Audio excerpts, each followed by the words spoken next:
ಆದರೆ DNA ಆಗುವ ಬದಲಾವಣೆ ಇದೆಯಲ್ಲ ಅದನ್ನು ಔಷಧಿಯಿಂದ ಮಾಡ್ಕೊಳ್ಳೋಕ್ಕಾಗಲ್ಲ. ಒಂದ್ಸಲ ನಿಮಗೆ ಡಯಾಬಿಟಿಕ್ ಬಂತು ಅಂದರೆ ನಾವು ಡಯಾಬಿಟಿಕ್ ಚಾನ್ಸ್ ಅಪಾಯ ಈ ಡೇಂಜರ್ ಝೋನ್ ಅಂತ ನಾವು ಅಂತೀವಲ್ಲ, ಬೇರೆ ಫ್ಯಾಮಿಲಿಗೆ ಹೋಲಿಸಿದ್ರೆ ಈ ಫ್ಯಾಮಿಲಿ ಡೇಂಜರ್ ಝೋನಲ್ಲಿ ಇದೆ. ಆರ್ಥ್ರೈಟಿಸ್ ಚೆನ್ನಾಗಿ ತಿಂದು ಮನೇಲೇ ಇರುತ್ತಲ್ಲ ಅದು ಆರ್ಥ್ರೈಟಿಸ್ ಬರುತ್ತೆ. ಆಮೇಲೆ ಒಬಿಸಿಟಿ ಬರುತ್ತೆ. ನಿಮ್ಮ ಏಜಿಂಗ್ ಪ್ರಾಸೆಸ್ ಏಜ್ ಆಗ್ತಾ ಇರುತ್ತಲ್ಲ ಕಮ್ಮಿ ಮಾಡುತ್ತೆ. ಗ್ರೇಯಿಂಗ್ ಆಫ್ ದ ಹೇರ್ ಕಮ್ಮಿ ಆಗುತ್ತೆ. ಸ್ಕಿನ್ ರಿಂಕಲ್ ಆಗಲ್ಲ. ಆಮೇಲೆ ಯಾವುದೇ ಕಾಯಿಲೆ ಬರಲಿಲ್ಲ ಹಾಗೆ it is an anti accident ಅಂತ ಕರಿತೀವಿ.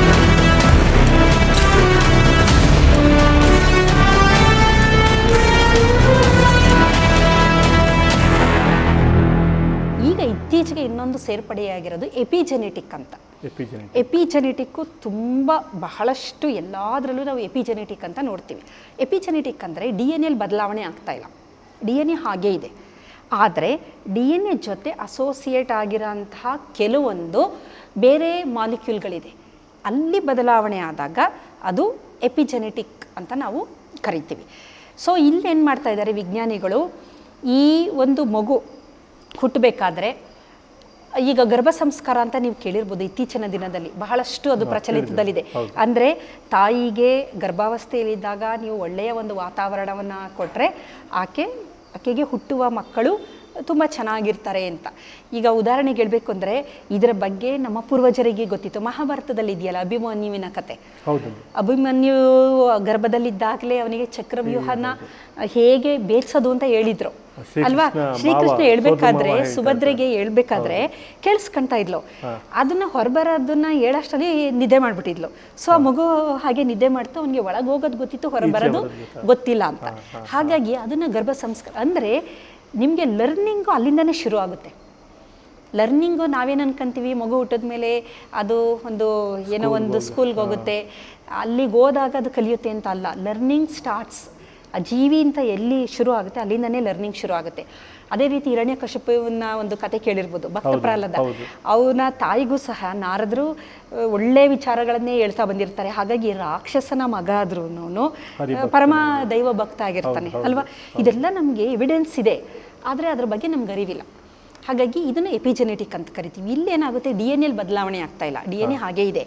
ಆದರೆ ಅದರ ಜೊತೆ ಜೋಡಣೆಯಾಗಿರುವ ಗುಂಪುಗಳಿದೆಯಲ್ಲ ಅಲ್ಲೇ ಬದಲಾವಣೆಯನ್ನು ಮಾಡಿ ನಾವು ಬೇಕಾದಷ್ಟು ನಮ್ಮ ಆರೋಗ್ಯದ ಸಮಸ್ಯೆಯನ್ನು ನಿವಾರಿಸ್ಬೋದು ಅಥವಾ ಅದರಿಂದ ಆರೋಗ್ಯದ ಸಮಸ್ಯೆ ಉಂಟಾಗಬಹುದು.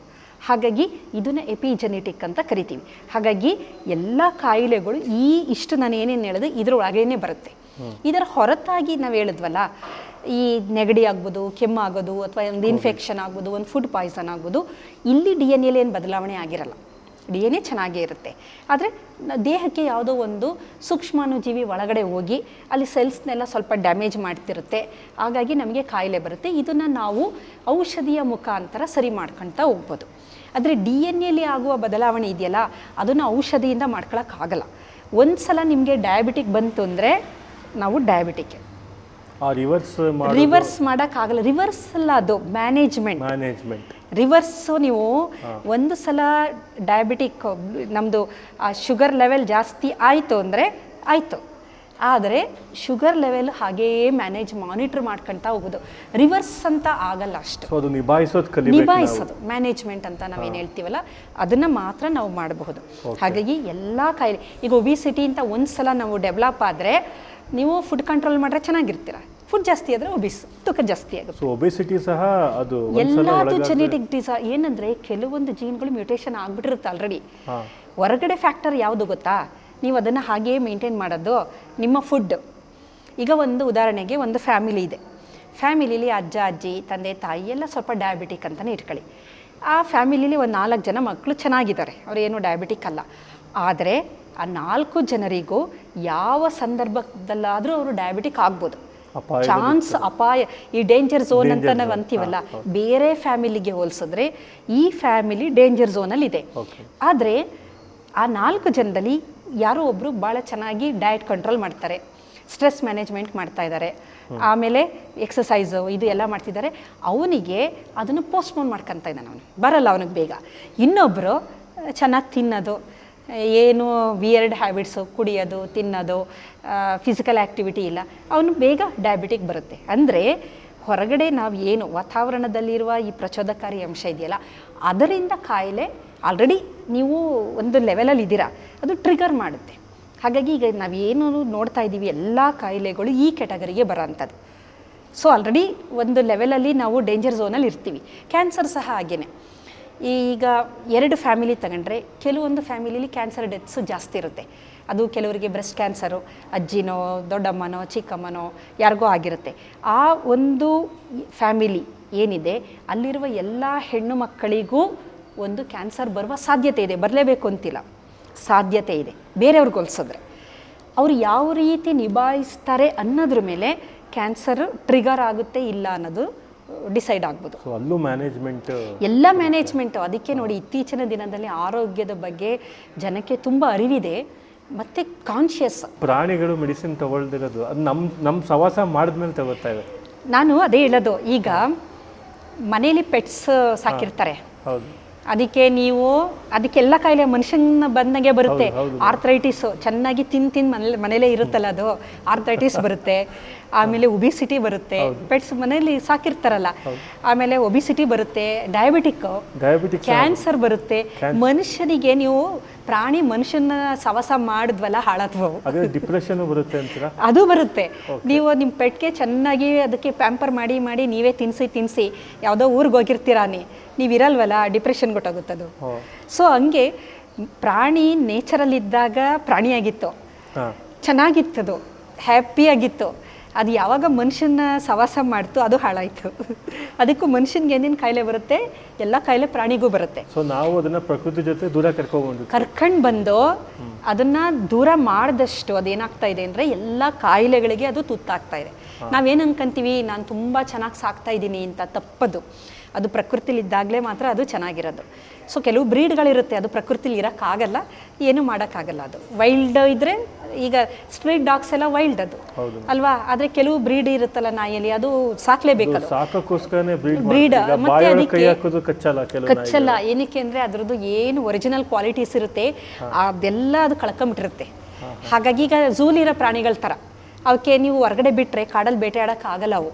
ಏಕೆಂದರೆ ಝೂಗನ್ನೇ ಅದು ಮರಿ ಹಾಕಿ ಅಲ್ಲೇ ಬೆಳೆದು ಫೀಡ್ ಮಾಡಿ ಆಹಾರ ಮುಂದಕ್ಕೆ ತಂದು ಕೊಡೋದ್ರಿಂದ ನಿಮಗೆ ಅದರದ್ದು ಏನು ನಿಜವಾದ ಒಂದು ಕಲೆ ಏನಿರುತ್ತೆ ಬೇಟೆ ಆಡೋದು, ಅದು ಗೊತ್ತಿಲ್ಲ ಅದಕ್ಕೆ.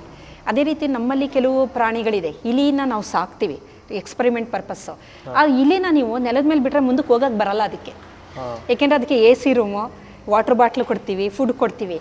ಅದೇ ವೈಲ್ಡ್ ರ್ಯಾಟ್ ನೀವು ಏನಾರು ಹಿಡಿಯೋಕ್ಕೆ ಸಾಧ್ಯನೇ ಇಲ್ಲ. ಹಾಗಾಗಿ ಈ ವೈಲ್ಡಲ್ಲಿರೋ ಪ್ರಾಣಿಗಳೇ ಬೇರೆ, ಅವಕ್ಕೆ ಹೀಲಿಂಗ್ ಅದೇ ಮಾಡ್ಕೊಳುತ್ತದು. ಈಗ ಅದಕ್ಕೆ ಅಜೀರ್ಣ ಆಯಿತು ಅಂದರೆ ಏನೋ ಒಂದು ಗರಿಕೆ ತಿನ್ನುತ್ತೆ, ವಾಮಿಟ್ ಮಾಡುತ್ತೆ, ಅದು ಆರಾಮಾಗಿರುತ್ತೆ. ಸೊ ಮನುಷ್ಯನಿಗೂ ಅದೇ ಥರ ಹೀಲಿಂಗ್ ಪವರ್ ಇದೆ. ಅದು ಯಾವಾಗ ಆಗೋದು ಹೀಲಿಂಗು ಅಂದರೆ ಮಲಗಿದಾಗ. ಅದಕ್ಕೆ ಡಾಕ್ಟ್ರ್ ಹೇಳ್ತಾರಲ್ವ, ರೆಸ್ಟ್ ಮಾಡಿ ಅಂತಾರೆ. ಈಗ ನೀವು ಹೋಗ್ತೀರಾ, ಹುಷಾರಿಲ್ಲ ನನಗೆ ಅಂದಾಗ ಅವ್ರು ಏನಂತಾರೆ, ರೆಸ್ಟ್ ಮಾಡಿ, ಮಾತ್ರೆ ತಗೊಳ್ಳಿ, ರೆಸ್ಟ್ ಮಾಡಿ. ನೀವೇನು ರೆಸ್ಟ್ ಮಾಡ್ತೀರಾ, ಬರ್ತೀರಾ ಮನೇಲಿ TV ಹಾಕ್ಕೊಂಡು, ಇಲ್ಲ ಮೊಬೈಲ್ ಇಟ್ಕೊಂಡು ರೆಸ್ಟ್ ಮಾಡ್ತೀರಾ ಅಲ್ವಾ. ಸೊ ಇವಾಗ ಹೀಲ್ ಆಗೋದಿಲ್ಲ. ಅಥವಾ ಚೆನ್ನಾಗಿ ನಿದ್ದೆ ಮಾಡಿ ಅಂತಾರೆ. ಅದಕ್ಕೆ ಹೇಳೋದು, ನಿದ್ದೆನೇ ಎಲ್ಲದಕ್ಕೂ ಮದ್ದು ಅಂತಾರಲ್ವ. ನಿದ್ದೆ ಮಾಡಿದಾಗ ಏನಾಗುತ್ತೆ ಅಂದರೆ ನ್ಯಾಚುರಲ್ ಹೀಲಿಂಗ್ ಶುರು ಆಗುತ್ತೆ. ಯಾವ ರೀತಿ ಅಂದರೆ ಮೆಲಟೋನಿನ್ ರಿಲೀಸ್ ಆಗುತ್ತೆ. Melatonin is a magic hormone ಅಂತ ನಾನು ಹೇಳಿದೆ. ಅದು ಕ್ಯಾನ್ಸರ್ ಬರಲ್ಲ, ಮೆಲಟೋನಿನ್ ನಿಮಗೆ ಸರಿಯಾಗಿ ರಿಲೀಸ್ ಆದರೆ. ಅದೇ ರೀತಿ ನಿಮ್ಮ ಏಜಿಂಗ್ ಪ್ರಾಸೆಸ್, ಏಜ್ ಆಗ್ತಾ ಇರುತ್ತಲ್ಲ, ಕಮ್ಮಿ ಮಾಡುತ್ತೆ. ಗ್ರೇಯಿಂಗ್ ಆಫ್ ದ ಹೇರ್ ಕಮ್ಮಿ ಆಗುತ್ತೆ, ಸ್ಕಿನ್ ರಿಂಕಲ್ ಆಗಲ್ಲ. ಆಮೇಲೆ ಯಾವುದೇ ಕಾಯಿಲೆ ಬರೆದಿದ್ದ ಹಾಗೆ it is an anti accident ಅಂತ ಕರಿತೀವಿ.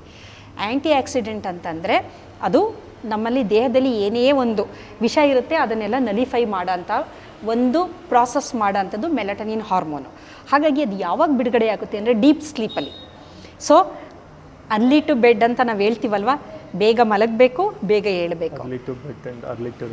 Early to bed early to rise ಅಂತ ನಾವು ಹೇಳ್ತೀವಿ. ಅಂದರೆ ಬೇಗ ಮಲಗು, ಬೇಗ ಏಳು. ಆಮೇಲೆ ಮಲಗಕ್ಕೆ ಮೊದಲು 2 ಅವರ್ ಅರ್ಲಿ ನೀನು ಊಟ ಮಾಡಿರು, 7 ಗಂಟೆಗೆ ಊಟ ಮುಗಿಸು, 10 ಗಂಟೆಗೆ ನಿದ್ದೆ ಮಾಡು ಅಂತ. ಯಾರು ಆ ಥರ ಒಂದು ಜೀವನ ಶೈಲಿನ ಇಟ್ಕೊಂಡಿರ್ತಾರೆ ಅವ್ರಿಗೆ ಯಾವುದೇ ಕಾಯಿಲೆನೂ ಬರೋದಿಲ್ಲ. ಸೂರ್ಯ ಮುಳುಗಕ್ಕೆ ಮೊದಲು ಊಟ ಮಾಡೋದು, 7 ಗಂಟೆ ಅಷ್ಟೊತ್ತಿಗೆ ಊಟ ಮಾಡೋದು, 7-7:30 ಅಷ್ಟೊತ್ತಿಗೆ ಊಟ ಮುಗಿಸೋದು, ಎಲ್ಲ ಅದನ್ನೇ ಮಾಡ್ತಾ ಇದ್ದಿದ್ದು. ಆಮೇಲೆ 10 ಗಂಟೆಗೆ ನಿದ್ದೆ ಮಾಡೋದು, 4 ಗಂಟೆಗೆ ಅರ್ಲಿ ಮಾರ್ನಿಂಗ್ ಹೇಳೋರು, ಫ್ರೆಶ್ ಆಗಿರೋರು.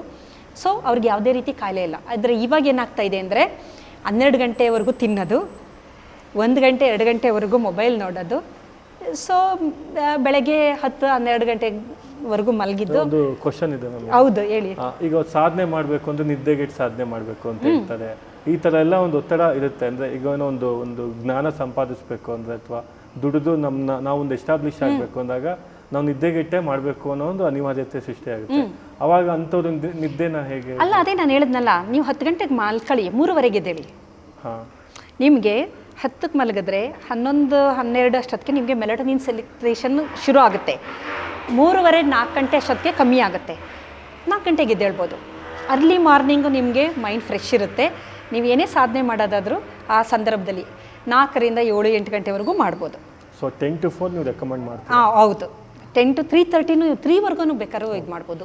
ಬೇಗ ಮಲಗಿ ಬೇಗ ಹೇಳೋದು. ಸೊ ಅದನ್ನೇ ನಮ್ಮ ಹಿರಿಯರು ಹೇಳ್ಕೊಟ್ಟಿದ್ದು. ಅದಕ್ಕೆ ನೋಡಿ, ಹೀಲಿಂಗ್ ಪ್ರಾಸೆಸ್ ಎಲ್ಲ ಆಗುತ್ತೆ. ಬೆಳಗ್ಗೆ ಎದ್ದಾಗ ಯಾವ ವ್ಯಕ್ತಿಗೆ ಫ್ರೆಶ್ನೆಸ್ ಇರುತ್ತೆ, ಹೀಲಿಂಗ್ ಆಗಿದೆ ಅಂತ. ಬೆಳಗ್ಗೆ ಹೇಳ್ಬೇಕಾದ್ರೆ ಆಲಸ್ಯ ಅಂತಂದ್ರೆ ಒಂದು ಚೂರು ಹೀಲಿಂಗ್ ಆಗಿಲ್ಲ, ದಿನ ಇಡೀ ಎಲ್ಲ ಹಾಳಾಗುತ್ತೆ, ಹೀಲಿಂಗ್ ಆಗಿರಲ್ಲ. ಅದನ್ನೇ ಇಂಡಿಕೇಶನ್.